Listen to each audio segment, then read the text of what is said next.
Hello there, welcome back to the channel. This is just a quick video today to update my Terran Empire Mirror Universe episodes to include Dr. Leonard Horatio McCoy, Chief Medical Officer of the ISS Enterprise NCC 1701 of the Imperial Starfleet Terran Empire. Before we get started, like this video, share, subscribe, all that good stuff. Hit the bell if you really like it, and check out the playlist on the Mirror Universe, of which there is an extensive one by this point. This is only going to be a quick video because this character pretty much, although there is some expanded universe material of him in the novelizations, that is beta canon, which, as I have covered before, I don't really draw on, although I am going to have to draw on a little bit of it to flesh out this character just a little bit. Dr. McCoy, who was Chief Medical Officer in 2267 during the crossover event which saw himself, Captain Kirk, Uhura and Montgomery Scott change places with their Prime Universe counterparts, would end up in a brig aboard the Enterprise. His Prime Universe counterpart would discover that many things in their sickbays were quite similar. Seemingly a competent and efficient medical officer who was trusted by Kirk, his medical bay was more like a horror show, filled with torture devices, grotesque experiments, and generally a bad vibe. McCoy was a diligent and efficient medical science officer for the Imperial Starfleet. He currently held the rank, as of 2267, of Lieutenant Commander aboard the ship, a rank he had achieved under the previous commander of the vessel, Captain Christopher Pike, who Kirk would later, or rather earlier at this point, assassinated, with the help of Dr. McCoy helping to set him up, although McCoy was playing both sides against the middle, both reporting back to Pike about Kirk's actions, as well as assisting Kirk in the efforts to assassinate the good captain. Incidentally, it was a good captain because, by all reports, Captain Pike was actually a reasonable officer who ran the ship efficiently, with discipline and strictness certainly, but was an actual efficient and good moral, by Terran standards, captain within Starfleet.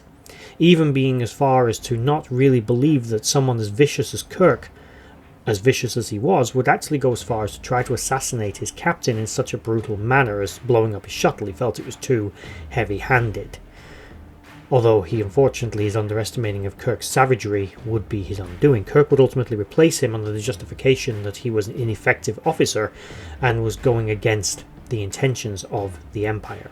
McCoy medically made it look like everything had been fine, everything was on the up and up, and he hadn't suffered a particularly horrific death, was the basic plan, basically to cover up any assassination if needed. Kirk made sure that McCoy was going to be generously rewarded for his loyalty in this. Despite that, McCoy did go to Captain Pike to inform him of the conspiracy being planned against him, although that again was to little avail for Captain Pike. Under Captain Kirk, who cultivated an extremely violent and infighting crew even by Terran standards, with many of the Terrans constantly at each other's throats and vying for promotion through savagery and brutality and constantly trying to undercut their superiors, a method that was not as common amongst the Terran Empire as you would think.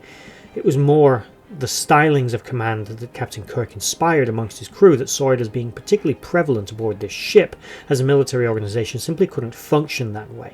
And we do see aboard other Terran vessels that it wasn't quite as ingrained in the culture as we would think. And also, even under those circumstances, even doing it, they still had to have a good justifiable reason to overthrow their commanding officer. They couldn't just do it because they felt like it. With the similarities of the two officers from the two universes, it was noted that in both universes, where some chemicals had been spilt in the Prime Universe, a similar spillage had taken place, with an absolutely identical burn mark on a desk aboard the Terran starship as there was aboard the Federation starship, showing just how many weird similarities there were between these two universes, and perhaps how similar these two officers were.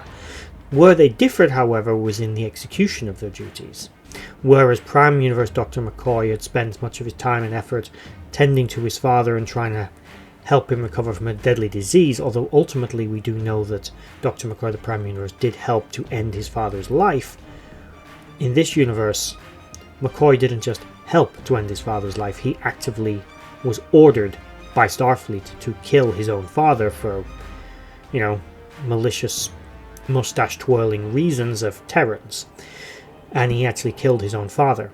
Now, what happened to him after the events of 2267 is a little more ambiguous. It seems that he continued his career aboard the ISS Enterprise. However, it would seem that in later years, after contracting a deadly disease, the same disease which his Prime Universe counterpart would also get, but was cured of after encountering the people from Yonanda. It's likely the Terrans either destroyed this people or simply conquered them, but McCoy never managed to get the cure, and as a result was killed by the disease that he had contracted, which they had had a cure for, ending the career of a promising and effective Terran officer. But bear in mind that our intelligence of the destiny of many Terran personnel from the Imperial Starfleet is a little bit vague, with some reports even indicating that ultimately Kirk was the one that executed him for, again, mustache-twirling villain Terran reasons. So we're not entirely sure. He may have died a natural death of some kind of disease, or he may have met a more untimely end at the hands of his good Captain Kirk. But that's the life of a Terran officer. Tell me what you think in the comments below. I know it's only a short video today, but there isn't really much on this character, and I'm not a big believer in utilizing extensive beta canon to flesh out the character, although technically beta canon, as long as nothing in alpha canon contradicts it, can be taken as canon. It's very easy for alpha canon to easily replace events that take place in beta canon because it's not set in stone. But with that said, we are now at the end of this video. I'd just like to say a thank you to everyone for watching that video. I hope you enjoyed it. I really enjoy making these. If you did enjoy it, please consider giving a like, share, and a subscribe, and maybe checking out the other videos on the screen right now, and in the description box below there are links to my other social media accounts.